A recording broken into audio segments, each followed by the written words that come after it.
behind James DeGale. Undefeated from Hammersmith, George the Saint Groves.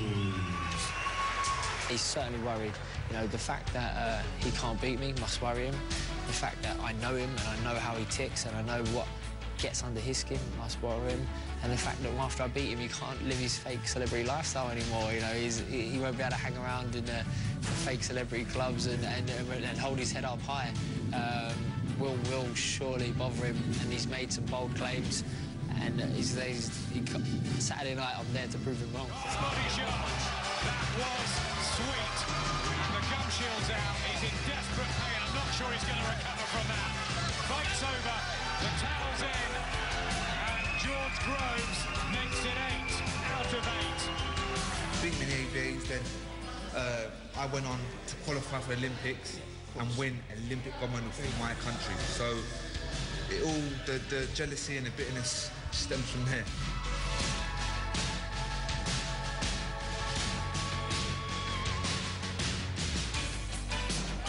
Oh, good uppercut now from DeGale, and Hall's out on his feet here. Not through the ropes, this is all over now, but a successful night for James DeGale, who wins the WBA International Super-Middleweight title, his first championship. I'm pretty sure it's going to be James DeGale's will go Saturday night. We've got a rivalry and it's genuine. We don't like each other. We do not like each other.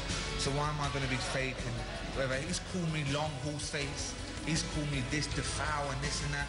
So why not? I'm just saying how it is, you know what I'm saying? He's ugly and he's a kid. James is watching this. You got a message for him? James DeGale, you're a fool. Calls me a child, calls me ugly, calls me a kid. Let's see who's the kid on Saturday night. Groves DeGale, that's what a lot of people have been waiting for, and hopefully they'll oblige and give a good fight for everybody.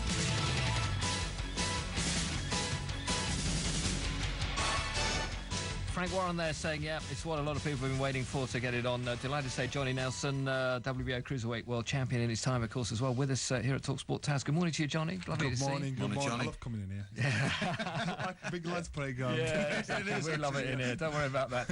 Look, Big Lads Playground, I mean, what a fight it's going to be tonight, isn't it, at the O2 Arena? You know, the build-up to it has been wicked. You know, it reminds me of Nigel Benn, Chris Eubanks, Nigel Benn, Michael Watson. This is a serious situation. We had these two on the ringside set, and you saw what you saw on TV, and you knew there was bad blood. You know, when the cameras went off, you're in a situation where you want to laugh because you think, oh my God, I can't believe you just said that. I'm putting my hands over my mouth like a little kid thinking, don't laugh, Johnny, be serious. It's serious, absolutely serious. These guys dislike each other to the core of the bone. So I'll be surprised if there'll be hugs after this fight. Sure. Jim McDonald and Booth are very good trainers. They've both seen weaknesses in each other's opponent, so therefore it's about who sticks to the game plan. I think they'll stick to the game plan for about 30 seconds. You know, yeah, exactly, and then we'll see what happens. We could just go right back for those that are listening to this, of course, because the grudge goes back to the amateur days, doesn't it, when they took each other on. Yeah, they took each other on in the amateurs, and it sounds like it was a one-sided match where George beat James, but it wasn't. It was a close match. Some contestants said James won, but people are forgetting in the Institute of Sport they had like a round robin event, and George and James were picked in opposite camps, so they had to fight like fights from Kazakhstan, France, Sweden, Switzerland, all over the world. You know, guys that were going in for the Olympics. George lost to a fight from Kazakhstan and to a fight from France. James knocked the fight from France down in the first round, beat him, and beat the fighter from Kazakhstan. Right. So James is frustrated because he's saying, you think he's better than me. So it's the frustration. And the other thing is, these two had to train at separate times in the gym because they didn't even like each other then. George, they're both nice kids, and George is young, but he's got the heart of a lion. You know, he's got corners of steel. He's a good kid. But I think, personally, it's too early. But sometimes the messenger gets shot for the message. So sometimes you're in a situation where you've got to give your prediction. My prediction is, I think James DeGale should, on paper, beat him. But the problem is, James came into the studio. His idea was to wind George up. James ended up walking out rattling. He was shaking, and he sat in the gate out for the car to pick him up. So what are you doing here? He said, I just wanted to smash him. What are you doing, man? Yeah, but he's not short of confidence, is he, James? That's backfired. But I mean, out the two camps, what I've seen in the press conference, De Gale and McDonald have been a little bit more talkative, let's say. Anne Booth hasn't really said a lot. George has had to stick up for himself in the press conferences. Have they won the battle of the... I believe so. If I was in James's shoes, I'd think I've got your number. Yeah. But don't be too cocksure of yourself, because when the bell goes and you think I've got him, you get whacked on the chin with the right hand, and you think, I didn't realise he was this good. George, if you listen to him every time, it's about controlling that red mist, controlling that anger. So he's trying to be calm, saying, you're not going to wind me up, I'm not going to bite, you're trying to get emotionally involved in me, and he's trying to be really cool, really calm. And that's Adam Booth talking to him, saying, look, stay calm, stay calm. You've seen him over the weeks when it comes to doing press conference. He's constantly got a black eye. His left eye's got a black eye. So that means what they're doing is they're working on him, getting hit, getting hurt, and being cool and sticking to his game plan. Yeah. But he's still getting hit. James DeGale's a southpaw, a fast, slick southpaw. I just hope James doesn't go in there to jump on him, gets whacked. Well, I do hope he does, because then it's just going to be all out war. It'll be like two fellas, they won't need gloves, they'll need beer gases, they'll be just stuck at it. And that's what I think is going to happen. They'll both have a game plan, believe me, they both want to stick to it, but I just think... Once one card goes, they'll all go. Do you get the feeling that this is sort of the start of a little sort of trilogy or something like that? Yeah, well, listen, if George loses, we can see him coming back from it. He can get over that. He's not expected to win by the majority. He is, his camp is. People in the know, they're thinking, well, it's a little bit early for George. And it's the same thing that happened in the amateurs.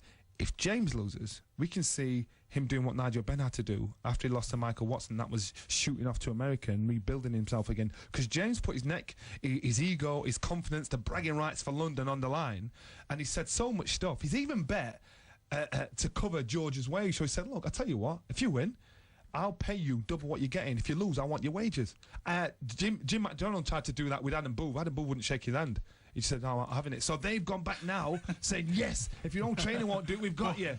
But Frank did say later they can't really get involved in bets because it affect the fight and all that. But that's how personal it did get. Now that's the grudge, but the title fight is Nathan Cleverly. Now he's run out of opponents. I really feel for Nathan, because he's trained 10 weeks for Jürgen Bremer. Bremer pulled out on Thursday. Why did he pull out, Johnny? Do you know? Well, listen, he's done it before. He's done it before. He's a serial puller-outer, right? So he's done it before. There's no official reason for why he did it. He's saying he got a cut over the eye. He pulled out. So they pulled in Tony Bellew. We thought, oh my goodness, this is even better, because Tony Bellew stepped up to the mark. These two, there's rivalry just as bad between Nathan and Bellew than there is between De Gale and Groves. So Bellew stepped in. The press conference was so hairy again. It was just, my ears were bleeding. The language was that bad. And so we thought, wow, this is going to be heavy. The board knocked it back after that. So they've got the Polish guy, chap in, Kuziemski, I think. Well said. Well said.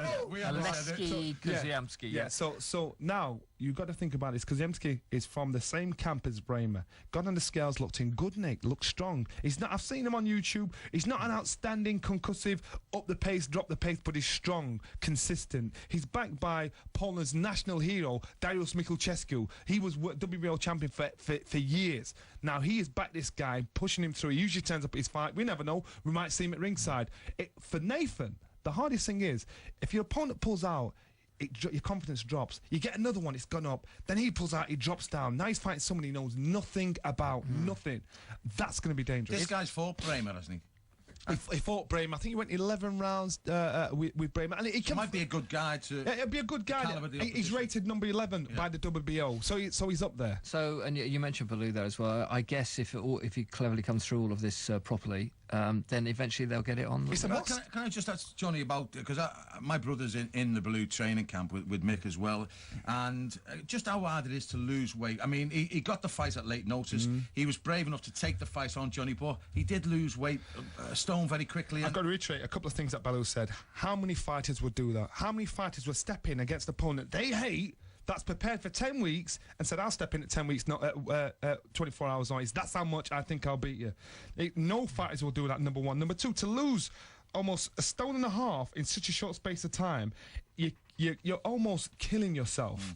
And he believed he could do that. And the board, for his own good, said, no, you can't. You've lost a stone. You've got to lose a limit 6 pound. You can't do that, allegedly. You can't do that. So therefore, for his own good. But it makes common sense for the next fight for those two is as long as Nathan comes through it, even if he doesn't come through and win, because there's a possibility that could happen because emotions have gone up and down, for them two to fight each other next, and it'll be another great, fierce rivalry. Yeah, brilliant.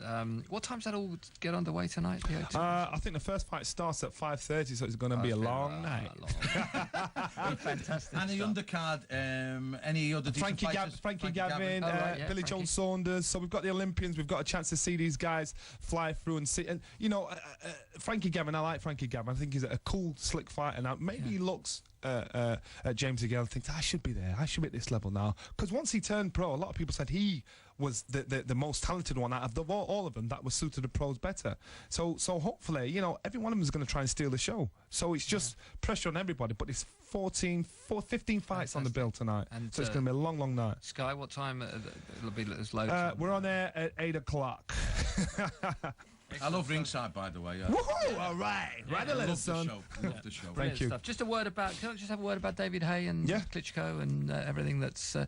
I think how's all that going? Do you it's think? going well, and that's on. It's on no matter what. It's on. I think Klitschko did himself a great favour when he came over. He got himself a lot more fans, conducted himself like a gentleman, very intelligent. I think part of the reason why, and I like David, and I tip David, but part of the reason why David wouldn't say much when it came to a public forum of actually talking is because he had a chance of being made a fool. Because if Vladimir's there and he's talking away and the guy can talk in 4 different languages, his humour is up there. He's so dry, he's so intelligent, he's going to make you look stupid. So there was at one point where they were doing a press conference in Germany. David's tweeting on his phone, and Vladimir's doing a press conference. And he stopped. He said, "What are you doing tweeting? You've got no friends." And David just shrugged his shoulder and said nothing. If I was David, I'd just said, "Because you're talking rubbish, shut up." I turned my back on him and carried on tweeting, but he didn't. So David's had to. The only way David can verbally get top side of him is when he hijacks him, when he catches him at the top of an escalators, or when it's a quick 2-3 liner or something like that. But when they came on ringside, it was brilliant, especially their Borat impressions. I thought, ooh, really good. Brilliant stuff. Hey, look, it's great to see you. Thanks for coming in, Johnny. Your energy in here, they're going to be bouncing off the walls, H&J, from midday. Johnny Nelson with us tonight, and you'll be able to follow him, of course, and the whole of the Sky team with that from 8 o'clock this evening, isn't it? And some terrific fights.